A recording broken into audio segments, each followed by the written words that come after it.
दोस्तों, किसी को कामयाबी बहुत जल्दी मिल जाती है और किसी को कामयाबी मिलने में बहुत ही समय लगता है और किसी को मिलती भी नहीं। हम सब बहुत मेहनत करते हैं, लेकिन कभी कभी हमारे मेहनत के हिसाब से हमें उसका फल प्राप्त नहीं हो पाता है। और आपने देखा होगा कि कुछ लोग थोड़ा ही परिश्रम किए और वे लोग बहुत आगे निकल गए। आप कहते भी होंगे, अरे वह तो पढ़ने में मेरे से धीमा था लेकिन फिर भी हमसे आगे निकल गया। आप जो सोच रहे हैं वह चीज आपके हिसाब से नहीं हो रही है और बार बार असफलता का मुंह ही देखना पड़ रहा है और अंत में खुद को आप लाचार पा रहे हैं, खुद को कमजोर पा रहे हैं। कई बार होता है कि हम सब इतने असफल हो जाते हैं कि फिर हमारा मन टूट जाता है। हम खुद को बहुत ही कमजोर और हारा हुआ महसूस करने लग जाते हैं और बहुत निराशा भी होती है। और निराशा क्यों ना हो, दुखी क्यों ना हो हम, क्योंकि हमने तो बहुत परिश्रम किया था, जितना हमसे होना चाहिए था उतना किया था, लेकिन मुझे उस परिश्रम के हिसाब से उसका फल नहीं मिल पाया और एक बार फिर असफलता का मुंह देखना पड़ा। दोस्तों, अगर समस्याएं आपके भी जीवन में घटित हो रही हैं या ना भी घटित हो रही है तो भी आप इस वीडियो को छोड़कर कहीं ना जाइएगा, क्योंकि कुछ ऐसी बातें आपको पता चलेंगी जो कि शायद आप इससे पहले कहीं सुने हो। जो बातें मैं आपको बताने वाला हूं वह सारी बातें आपको इन सभी मुश्किलों से बाहर निकाल लेंगी। आइए कहानी की शुरुआत करते हैं। प्राचीन समय में एक आश्रम था जिसमें विभिन्न प्रकार के विद्यार्थी गुरु से शिक्षा ग्रहण करते थे। आश्रम से सभी बच्चे शिक्षा ग्रहण करने के बाद अपने अपने राज्य को वापस लौट जाते थे। उन्हीं शिष्यों में अर्जुन नाम का एक शिष्य था। वह भी अपने गुरु से शिक्षा ग्रहण करने के बाद अपने राज्य वापस लौट आता है। वापस आने के बाद सभी लोग अपने अपने राज्य में अपने अपने कामों में वापस लग जाते हैं। धीरे धीरे समय बीतता गया। अर्जुन और बड़ा होने लगा। उसके परिवार की दशा पहले से ही अच्छी नहीं थी। अर्जुन के घर वालों ने भी यही सोचा था कि अर्जुन आश्रम से जब शिक्षा ग्रहण करने के बाद आएगा तो वह बहुत ही कामयाब बनकर आएगा, अच्छे से अपने परिवार का पालन पोषण करेगा। लेकिन अर्जुन के साथ ये सारी बातें उल्टी हो रही थीं। वह आश्रम से शिक्षा ग्रहण करके तो आया था, लेकिन जब वह काम की तलाश में दूर दूर जाता तो उसे कोई काम नहीं मिलता था। छोटी छोटी चीजों में वह असफल हो जाया करता था। अर्जुन एक बार एक राजा के यहां गया हुआ था, क्योंकि राजा अपनी सेना में नए सैनिकों को भर्ती कर रहा था। अर्जुन भी राजा की सेना में भर्ती होने के लिए राजा के महल पहुंच जाता है। अर्जुन जब राजा के अधिकारियों के सम्मुख प्रस्तुत होता है अपनी योग्यता को साबित करने के लिए, तो उसके हाथ पैर कांपने लगते हैं। यह देख राजा के अधिकारी उसे बाहर कर देते हैं। उससे कहते हैं कि तुम राजा की सेना में अभी भर्ती होने लायक नहीं हो। दोस्तों, इस बात से अर्जुन बहुत ही निराश और हताश हो जाता है, क्योंकि उसके जीवन में अगर कोई उम्मीद भी बची हुई थी तो यही एक थी। इसके बाद वो अपने घर दुखी मन से वापस लौट आता है। घर वापस आने के बाद उसे पड़ोसियों के ताने सुनने को मिलते हैं। लोग कहते हैं कि अर्जुन तो बहुत पढ़ा लिखा है पर इसे कोई काम नहीं मिल रहा है। कोई कहता है कि ये तो आश्रम में ठीक से पढ़ा ही नहीं होगा, और कुछ लोग तो यहां तक कि कहने लगते हैं कि इसकी सोचने समझने की शक्ति ही कम है, इसलिए इसका दिमाग सही तरीके से काम नहीं कर पा रहा है। मतलब लोग उसे तरह तरह के ताने मारते थे। इस बात से अर्जुन बहुत ही ज्यादा परेशान हो गया था। एक दिन उसके मन में आत्महत्या करने का विचार भी आने लगा। फिर जैसे तैसे उसने खुद को संभाला। उसने अपनी समस्या एक दोस्त से बताई। दोस्त ने कहा, अर्जुन, तुम एक बार फिर आश्रम में अपने गुरुजी से मिलने जाओ और तुम उन्हें अपनी सारी समस्या बताओ। वह तुम्हारी सारी समस्याओं का निराकरण कर देंगे। अर्जुन तो पहले हिचकता है कि आश्रम गए हुए तो बहुत दिन हो गए, पता नहीं गुरुजी मुझे पहचान पाएंगे या भी नहीं। लेकिन जैसे तैसे वो हिम्मत जुटाकर आश्रम पहुंच जाता है। वहीं पर उसे वही गुरु मिलते हैं जिसने अर्जुन को बचपन में पढ़ाया था। गुरु अब बूढ़े हो गए थे। अर्जुन उन्हें अपनी शरीर समस्या बताता है। गुरु एकदम शांत पूर्वक अर्जुन की बातों को सुनते हैं। अर्जुन कहता है कि हे गुरुवर, मैं कहीं भी जाता हूं तो असफल हो जाता हूं। मैं किसी भी परीक्षा में पास नहीं हो पाता हूं। मैं अपना अध्ययन भी अच्छे तरीके से किया था, फिर भी मैं असफल होता जा रहा हूं। खुद को लाचार पा रहा हूं। मेरे दिमाग में तमाम तरह के नकारात्मक विचार जन्म ले रहे हैं। गुरु कहते हैं कि अर्जुन, मैं तुम्हें एक कहानी के माध्यम से तुम्हारी सारी समस्या को दूर कर दूंगा। उसे तुम ध्यान पूर्वक सुनना। गुरु कहते हैं कि एक चरवाहा जंगल में बकरी चराया करता था। बकरी चराते चराते वो जंगल में इतना आगे निकल गया कि उसे शेर का एक छोटा बच्चा मिल गया। उसने अभी आंखें ही नहीं खोली थी। छोटा बच्चा सबको प्यारा लगता है, ये जानते हुए भी कि ये शेर का बच्चा है। उस चरवाहे ने उस शेर के बच्चे को उठा लिया और भेड़ों का दूध पिलाने लगा।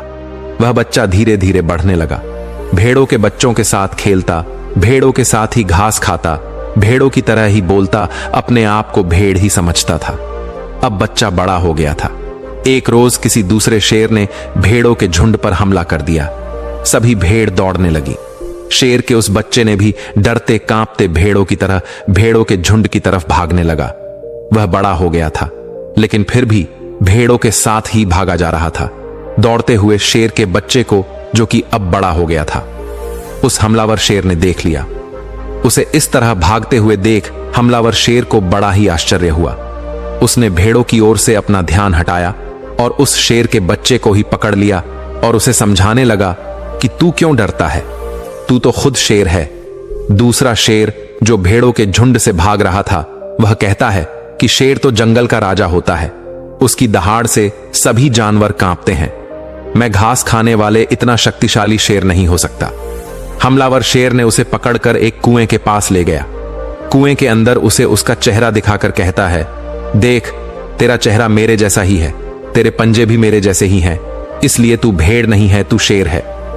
दूसरा शेर कहने लगा, ठीक है, मेरा चेहरा तेरे जैसा ही है, मगर तू तो बहुत शक्तिशाली है, मेरी आवाज से तो कोई डरता भी नहीं। हमलावर शेर ने कहा, तेरी आवाज से भी लोग डरेंगे, बस तू खुद को शेर समझ। जिस दिन तू खुद को शेर समझ लिया, उस दिन तेरे से सब डरेंगे। बस तू खुद की अंदर की शक्ति को पहचान। तुझे महसूस करना होगा कि मैं भी एक शेर हूं, मेरे पास भी ताकत है, मैं भी जंगल का राजा बन सकता हूं। जिस दिन तेरे मन में यह विचार आ गया, उसी दिन तू किसी से नहीं डरेगा। तू डर इसलिए रहा है, या यूं कहे कि डर के इसलिए भाग रहा था, क्योंकि तू खुद को भेड़ समझ रहा था। जब तक तू खुद को भेड़ समझेगा, तब तक तू भागता रहेगा, क्योंकि बचपन से ही तू खुद को भेड़ समझते हुए आ रहा था और खुद को भेड़ समझने लग गया था। इसलिए तू डर के भाग रहा था, क्योंकि बचपन से ही लोगों ने तुझे भेड़ ही समझा है। किसी ने तुझे शेर कहकर पुकारा ही नहीं, इसलिए तू खुद को भेड़ समझने लगा।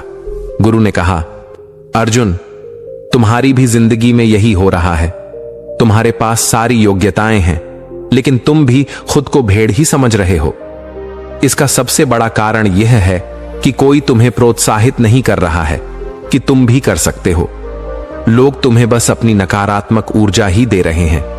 लोग तुमसे बस यही कह रहे हैं कि अर्जुन पढ़ा नहीं है, अर्जुन योग्य नहीं है, इसलिए उसे कहीं पर भी कोई काम या नौकरी नहीं मिल रही है। तुम्हारे चाहने वाले, पास पड़ोस वाले असफलता का डर तुम्हारे दिमाग में भर दिए हैं। बचपन से ही वे लोग तुम्हें अयोग्य ही बोल रहे हैं और अयोग्य ही समझ रहे हैं। इससे तुम्हारी मानसिक दशा अयोग्य सी हो गई है। तुम कैद हो गए हो, तुम खुद को हारा हुआ महसूस करने लगे हो, क्योंकि लंबे समय तक जब किसी को अयोग्य असफल बोला जाएगा, तो उसका दिमाग सच में अयोग्य असफल हो जाता है। वह खुद को कमजोर और लाचार समझने लगता है, क्योंकि लोगों ने उसे कमजोर लाचार ही बोला है। इस दुनिया में प्रोत्साहित करने वाले लोग बहुत ही कम हैं। अर्जुन, चारों तरफ लोग तुम्हें बस नकारात्मक ऊर्जा ही देंगे। वह तो चाहते हैं कि तुम जिंदगी में सफल ना हो, तुम भेड़ ही बने रहो, क्योंकि वे लोग तुम्हें भेड़ की ही तरह पालना चाहते हैं। उन्हें भी डर है कि अगर तुम शेर बन गए तो तुम उन्हें खा जाओगे, क्योंकि शेर से सब डरते हैं, अर्थात उन्हें डर है कि तुम जिंदगी में आगे निकल जाओगे। अगर जिंदगी में कोई व्यक्ति आगे निकलता है, तो सबसे पहले पास पड़ोसियों को ही दुख तकलीफ होती है। सफल होने से पहले तुम खुद को अपने अंदर बदलाव लाओ, खुद को शेर की तरह समझने का प्रयास करो। जिस दिन तुम खुद को शेर और योग्य समझने लगे, तुम्हें खुद पर भरोसा हो जाएगा, तुम खुद ही सफल हो जाओगे। गुरु कहते हैं कि अर्जुन, अगर किसी बच्चे को बचपन से ही बोला जाएगा कि तू कुछ नहीं कर सकता, तू असफल हो जाएगा, तू गधा है, पढ़ाई भी सही से नहीं कर रहा है, तू जिंदगी में और कुछ नहीं कर पाएगा, ये सभी बातें उसे भेड़ बना देंगी, क्योंकि वो बचपन से ही खुद को भेड़ समझने लग जाता है। यहां भेड़ से तात्पर्य यह है कि वो खुद को लाचार और कमजोर समझने लग जाता है। उसे लगता है कि वो जिंदगी में सफल ही हो नहीं सकता। लोग उसे खुद कमजोर बना देते हैं। लेकिन अगर उसके दिमाग में बचपन से ही बोला जाए कि तू शेर है, तू कर सकता है, तेरे अंदर बहुत ताकत है, तेरे अंदर बहुत हिम्मत है, दुनिया की कोई भी ताकत तुझे सफल होने से नहीं रोक सकती, अगर बचपन से ये सब विचार उसके दिमाग में डाल दिया जाए तो वास्तव में उसे सफल होने से कोई नहीं रोक सकता, क्योंकि उसके दिमाग में बस गया है कि वो सफल हो जाएगा। क्योंकि उसके दिमाग में ये सभी बातें बैठ जाती हैं, तो फिर ये ब्राह्मण खुद उसे सफल बनाता है। बच्चा जब 7 साल का होता है तो लोग जो भी बोलते हैं उसके इर्द गिर्द क्या चल रहा है, वो यह सब बातें बहुत ही अच्छे से सुनता है और समझता भी है।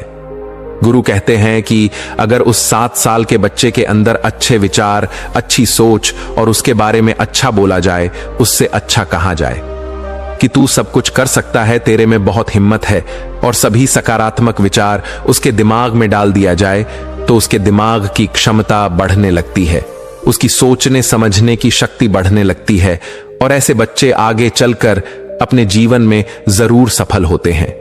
कोई भी बच्चा कितना भी गधा क्यों ना हो, हमें उसे कभी भी गधा या कमजोर नहीं बोलना चाहिए। जब हम किसी बच्चे को कमजोर या लाचार बोलते हैं तो वह सच में खुद को कमजोर और लाचार समझने लग जाता है। वो समझने लगता है कि वो सच में कमजोर है। उसका दिमाग खुद को कमजोर समझने लगता है। उसे लगता है कि वास्तव में वो कुछ नहीं कर सकता, क्योंकि बचपन से उसे बोला जा रहा है कि तू यह है, तू वह है, तू यह नहीं कर सकता, तू वह नहीं कर सकता। तो यह तमाम विचार उसके दिमाग में बैठ जाता है, तो इस विचार से वह जिंदगी में कुछ आगे सोच नहीं पाएगा। वह भेड़ ही बन जाएगा। लेकिन वहीं पर अगर उसके दिमाग में बचपन से ही अच्छे विचार डाले जाएं, अच्छी सोच पैदा की जाए, तो आगे चलकर वह एक सकारात्मक ऊर्जा के साथ आगे बढ़ेगा। जब कोई व्यक्ति सकारात्मक ऊर्जा के साथ आगे बढ़ता है तो उसके जीवन में आने वाली सारी बाधाएं खुद ब खुद दूर हो जाती हैं। अर्जुन, बचपन से तुम्हारे साथ भी यही हो रहा है। बचपन से लोग तुम्हारे दिमाग में यही सब नकारात्मक विचार भर दिए हैं, जिससे कि बड़े होकर भी तुम यही सब सोच रहे हो। तुम बिना डरे हुए खुद को सकारात्मक ऊर्जाओं से पहले भरो। जब तुम खुद को सकारात्मक ऊर्जाओं से भर दोगे तो फिर तुम अपने आप सफल हो जाओगे। सफलता के द्वार तुम्हारे लिए खुलने लगेंगे। गुरु कहते हैं कि कहीं पर जाने से, कुछ भी करने से पहले अपने मन को सकारात्मक ऊर्जाओं से भरो। तुम्हें असफलता या नकारात्मक विचारों पर ध्यान ही नहीं देना है। तुम्हें बस खुद को सकारात्मक ऊर्जाओं से भरना है। तुम प्रतिदिन जब सुबह उठो और रात को जब सोने जाओ, तब महसूस करो कि हम भी कर सकते हैं। हम असफल नहीं होंगे। हमारे अंदर भी ताकत है, हमारे अंदर भी हिम्मत है। खुद को सकारात्मक ऊर्जाओं से भरते रहो। इसके बाद धीरे धीरे तुम खुद को महसूस करने लगोगे कि तुम्हारे लिए सफलता के द्वार खुलने लगे हैं। गुरु आगे कहते हैं कि अर्जुन, तुम ये काम आज से ही शुरू कर दो। अगर तुम ये काम आज से शुरू कर देते हो तो तुम्हें बहुत ही जल्द इसका प्रभाव देखने को मिलेगा। इतना कहकर गुरु शांत हो गए। अर्जुन अपने गुरु को दंडवत प्रणाम करते हुए एक सकारात्मक ऊर्जा के साथ आश्रम से वापस अपने घर आ जाता है। 2 महीने के अभ्यास के साथ सबसे पहले वह अपने अंदर के डर को समाप्त करता है, खुद को सकारात्मक ऊर्जाओं से भरता है। ऐसे ही एक दिन राजा के सैनिक उसके गांव आते हैं और बोलते हैं कि राजा की सेना में कुछ नए सैनिकों की जरूरत है। इसके लिए जो राजा की सेना में भर्ती होना चाहता है, सैनिक बनना चाहता है, वह ठीक 5 दिन बाद राजा की सेना में भर्ती होने के लिए महल आकर अपनी योग्यता का प्रमाण देकर सेना में भर्ती हो सकता है। ठीक 5 दिन बाद कड़ी मेहनत के बाद अर्जुन अपनी योग्यता का प्रमाण देने के लिए राजा के राजमहल पहुंच जाता है। राजा के सैनिक इस बार उसे देखते हैं तो उसमें एक अलग प्रतिभा, सकारात्मक ऊर्जा दिख रही थी। वह पहले जैसे डर नहीं रहा था। इस बार अर्जुन परीक्षा में पास हो जाता है। राजा की सेना में वो भर्ती भी हो जाता है। जब अर्जुन के घर वालों को ये बात पता चली तो फिर सब बहुत ही खुश हो गए। दोस्तों, गुरु के माध्यम से आज हमें ऐसी बातें पता चली जो कि हमारे लिए किसी वरदान से कम नहीं है। दोस्तों, इस कहानी से आपने क्या समझा? अपने विचारों को, अपने भावनाओं को एक कमेंट के माध्यम से जरूर बताएं। क्या पता आपके एक कमेंट से किसी का जीवन बदल जाए। धन्यवाद।